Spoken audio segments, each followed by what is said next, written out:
Hello बच्चों, क्या लिखा है? A particle under the action of SHM has period 3 and under the effect of another it has 4 seconds. What will be the period under the combination of both the action? Clear है? तो सुनो इधर बात को ध्यान से।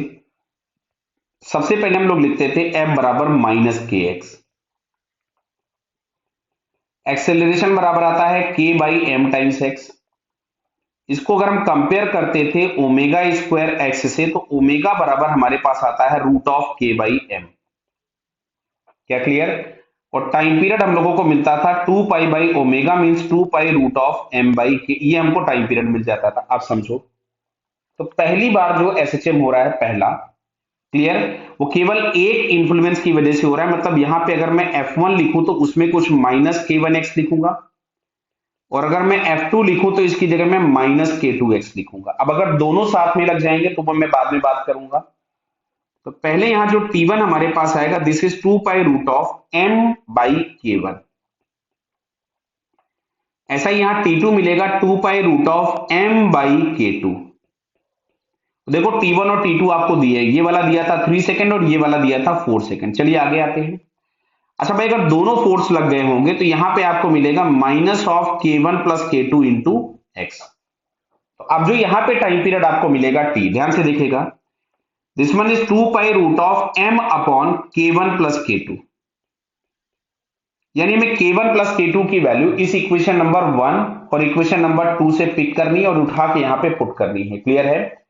तो अगर हम लोग यहां से देखें तो k1 की वैल्यू कैसे निकालोगे? इक्वेशन नंबर 1 से। देखिए मैं इसको यहां सॉल्व कर दे रहा हूं, तो मैंने अगर इसका स्क्वायर कर दिया तो ये आपको मिलेगा 4 pi square m upon k1 बराबर 9।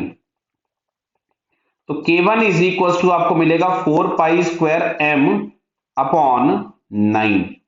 सिमिलरली अगर मैं इसका स्क्वायर कर दूं तो यहां से देखिएगा तो k2 इज इक्वल टू आपको मिलेगा कितना? 4 पाई स्क्वायर m अपॉन 16। अब इन दोनों वैल्यूज को मैं यहां पुट कर देता हूं, तो t बराबर 2 पाई रूट ऑफ m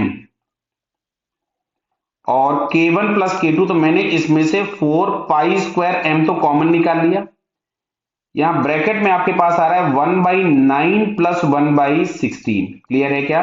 देखो इससे ये कैंसिल हो जाएगा, 4 पाई स्क्वायर से बाहर 2 पाई आएगा तो वो कैंसिल हो जाएगा। तो t is equal to root of, समझिएगा बात को। अब मैं अगर यहाँ पे एलसीएम ले लूं तो क्या दिख रहा है आपको? 9 इंटू 16 तो ऊपर चला जाएगा और यहां पे आपको मिलेगा 16 प्लस 9। यानी ऊपर में इसका अगर मैं रूट बाहर निकालूं तो ये मिलेगा 3 इंटू 4 अपॉन 5। नीचे 9 इंटू 16 हो जाएगा 25।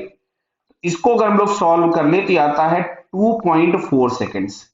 उम्मीद करता हूं बात समझ में आई होगी कि पहले केवल F1 था तो टाइम पीरियड ये था, पहले केवल F2 था तो टाइम पीरियड ये था। अब अगर नेट दोनों लग गए होंगे तो टाइम पीरियड ये हो गया होगा। क्या क्लियर? तो यहां से 2.4 सेकेंड अगर हम ऑप्शन में चेक करें तो यहां से हम लोगों को सी आंसर करेक्ट दिखता है। So it's correct answer is C. Okay बेटा, ऑल द बेस्ट।